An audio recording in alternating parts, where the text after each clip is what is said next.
Fala pessoal, bom dia, boa tarde, boa noite, boa madrugada.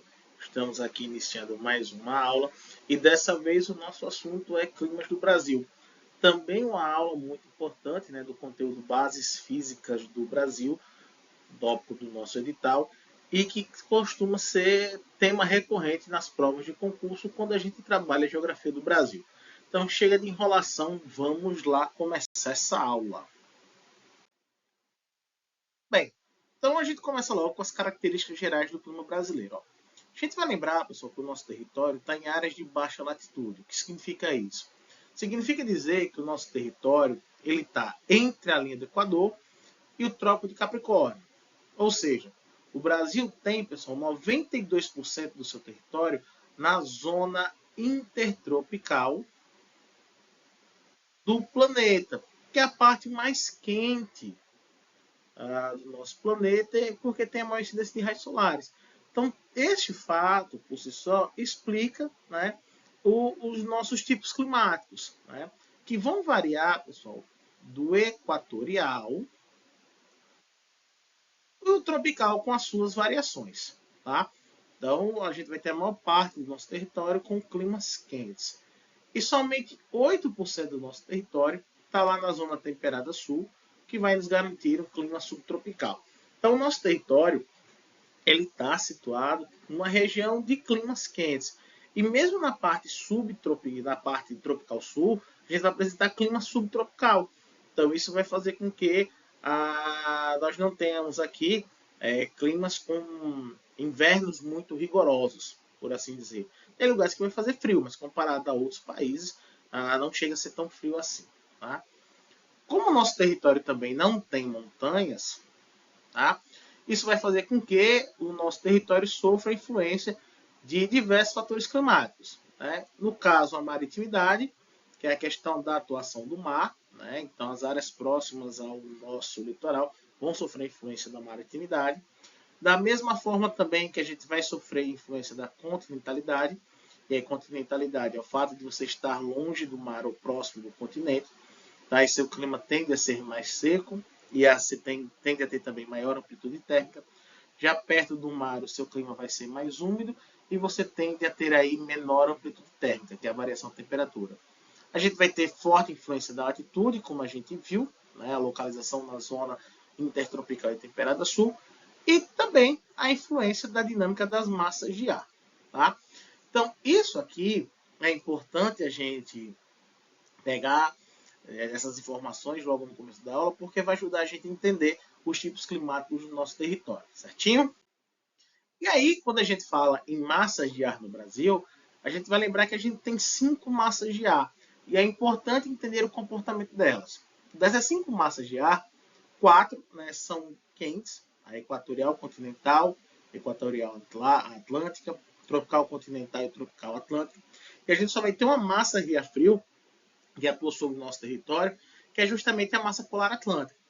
Então, basicamente, o que vai nos interessar é o comportamento da massa polar atlântica, porque por onde ela passar, ela vai provocar alterações no tempo local e vai garantir, por exemplo, a presença do inverno e também, em algumas regiões, das chuvas.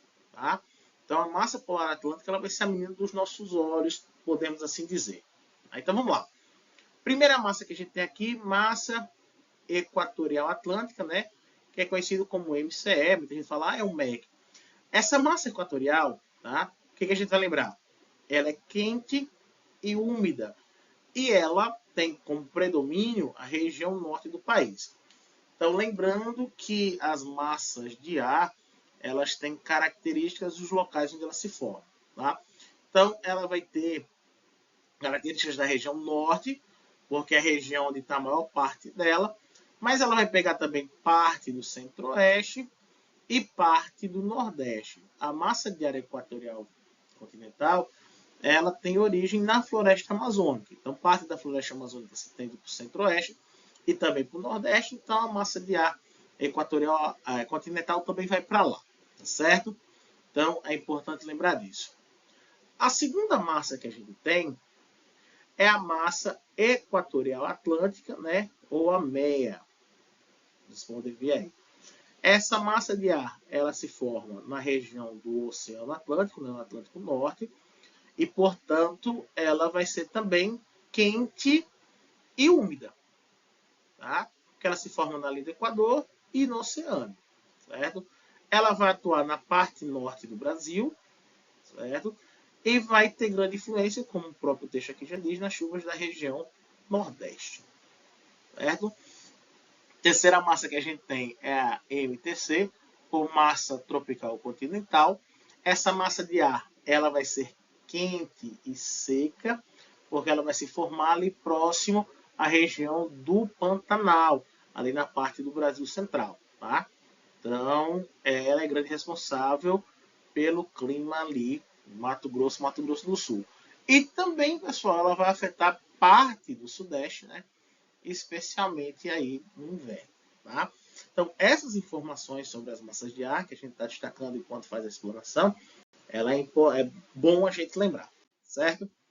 Quarta massa de ar em destaque, né? A gente tem a massa tropical atlântica.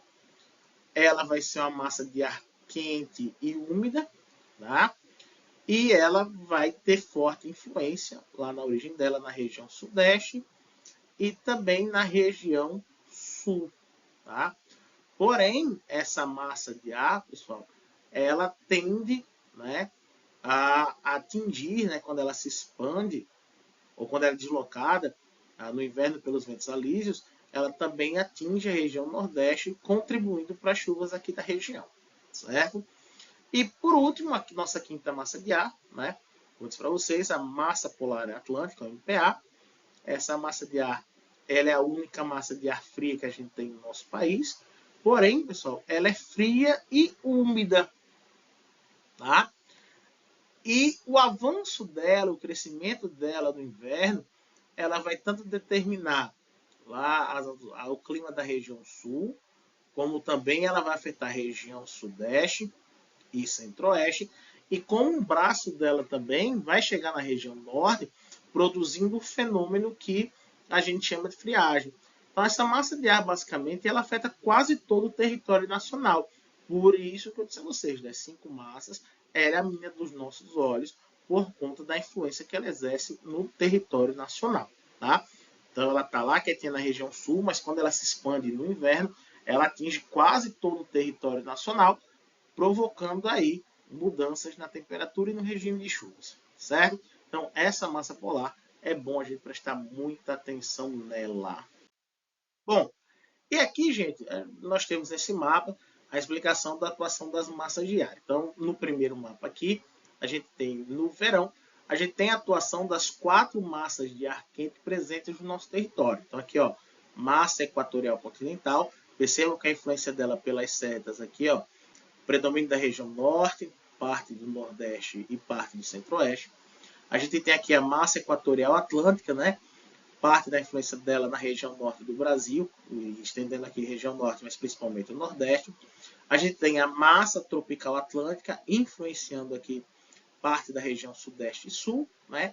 E a massa tropical continental, influenciando aqui próxima região do Pantanal, né? Mato Grosso do Sul, e aí um pouquinho da influência dela na região sul. E aí, no caso, desse primeiro mapa, como a gente está falando de verão, a gente não tem a presença da massa de ar polar atuando sobre o nosso território. Aí no inverno, que é esse segundo mapa aqui que eu estou mostrando para vocês, percebam que a massa de ar polar ela já se faz presente, né, com grande influência no território nacional. Então percebam aqui pelas setas, ó, ela influencia a região sul, região sudeste, aí um braço dela aqui, ó, chega a influenciar a região nordeste, e o braço dela aqui se esticando para a região lá do Amazonas, provocando o fenômeno que eu citei para vocês anteriormente da friagem, tá? Então as massas de ar, elas são importantíssimas na regulação do clima brasileiro, dando ao clima brasileiro as características que ele possui atualmente, tá certo? Então massas de ar, é muito bom a gente prestar atenção nelas, tá? E aí, depois de explanar o comportamento das massas de ar, fica para a gente analisar os climas do Brasil, certo? E aí, no caso, né, a gente vai ter 6 tipos climáticos aqui no Brasil, sendo que grande parte desses tipos climáticos são variações do clima tropical por conta dos fatores climáticos que a gente mencionou, tá? Então a gente vai ter o clima equatorial, marcado aqui por verde no mapa, que vai pegar toda a região da floresta amazônica, né? Depois a gente vai ter o clima tropical, que vai pegar essa parte central aqui do país, no mapa marcado aqui pela cor marrom, né? Depois a gente vai ter aqui o clima tropical semiárido, que vai ser característico do sertão brasileiro, tá? Do sertão nordestino. Depois a gente vai ter o tropical litorâneo, o tropical oceânico, que vai pegar a faixa toda aqui do litoral do nosso país. Depois a gente vai ter esse roxinho aqui, que é o tropical de altitude, que vai ser bem marcado na região sudeste. E por último aqui, o clima subtropical, que vai pegar a região sul do nosso país. Tá? Então são 6 climas, tá? Mas na verdade a gente pode abarcar em 3 grupos, né? Equatorial, tropical e suas variações e o subtropical, certinho? E a gente começa com o clima equatorial. E aqui também desses tipos climáticos do Brasil, a recomendação que eu tenho para vocês é a seguinte: é pegar as principais características desses climas, né, e guardar, tá, para poder fazer essa prova. Então, primeiro, clima equatorial. Vamos lá. Região norte, parte do Mato Grosso e Maranhão. Então, você já vai anotando aí no seu resumo, no seu caderno, no seu bloco de anotações, para facilitar depois, certo? Tem elevada temperatura e grande umidade, ou seja, quente e chuvoso. Baixa amplitude térmica, como a gente pode ver aqui no gráfico, né? A variação de temperatura é mínima ao longo do ano, tá certo?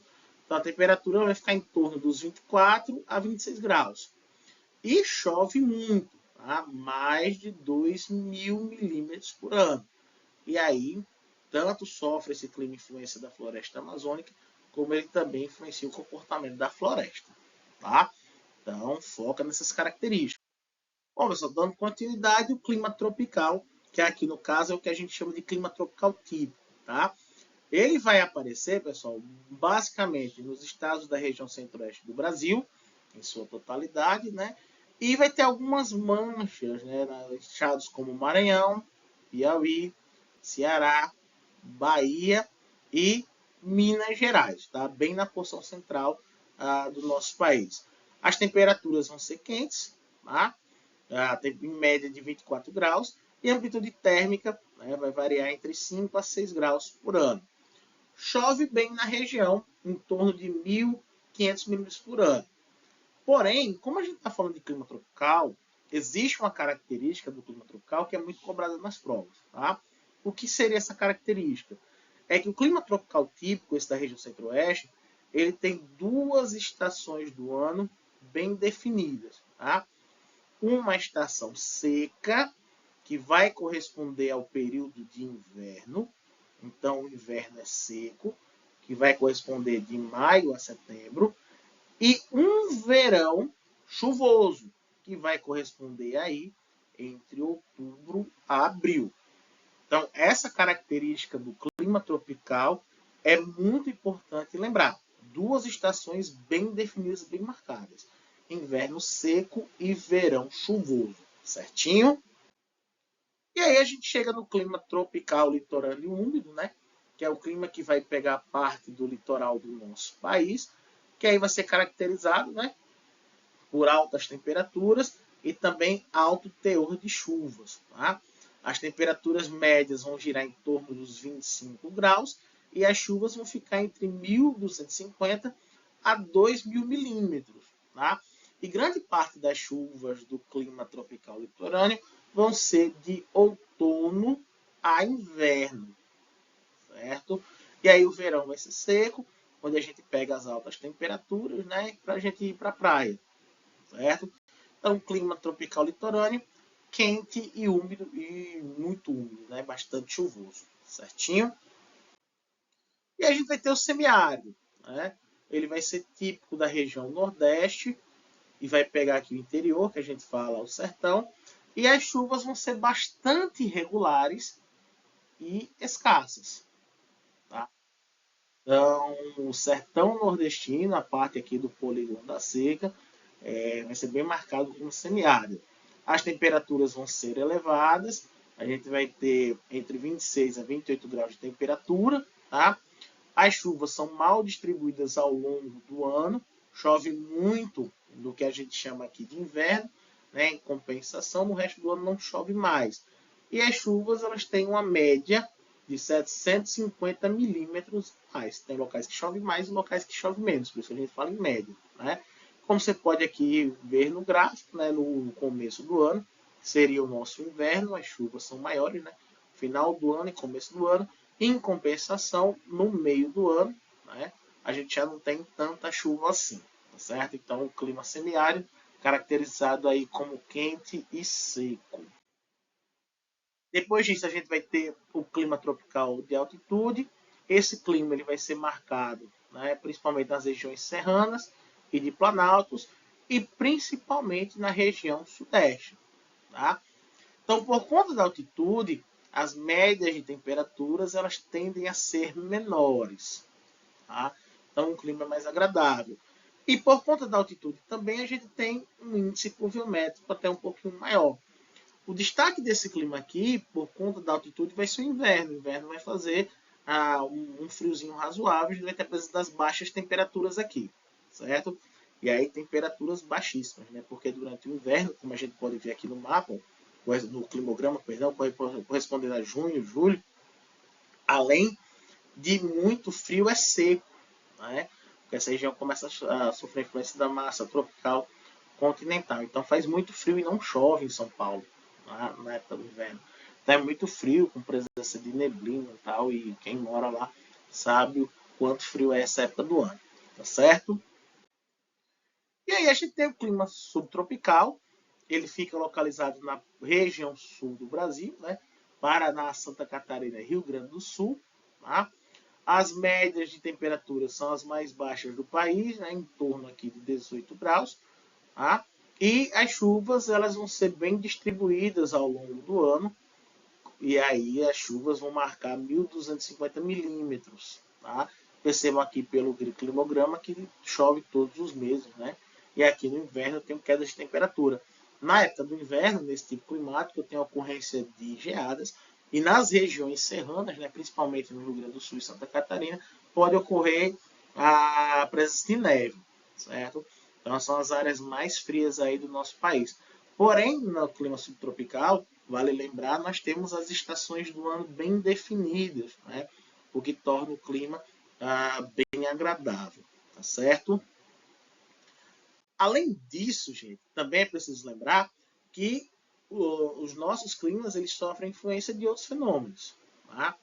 Então, por exemplo, a gente é muito influenciado pela zona de convergência intertropical, que basicamente é quem vai gerar chuvas para grande parte do nosso território. Também a gente sofre influência da zona de convergência do Atlântico Sul, que também vai gerar chuvas para o nosso território. No caso do El Niño, chuvas demasiadas na região sudeste, sul e seca no nordeste. Quando a laninha se inverte, eu tenho chuvas muito fortes aqui no nordeste e faltas de chuva na região sul. A formação dos rios voadores na região da Amazônia. Lembrando que os rios voadores são as nuvens carregadas que se formam devido à grande quantidade de evapotranspiração da floresta. E, principalmente, influencia nosso clima, né? A ação humana. Tá? Inclusive, a ação humana tem modificado algumas dessas características dos climas aqui estudados. Tá? Bem, pessoal, a gente vai ficando por aqui. Espero que vocês tenham gostado da aula. Tá? Já aproveita se você está chegando agora, vê as outras aulas que já estão disponíveis no canal. Lembrando que a gente vai trabalhar todo o conteúdo do edital do concurso dos Correios. Até a nossa próxima aula e um abraço, pessoal.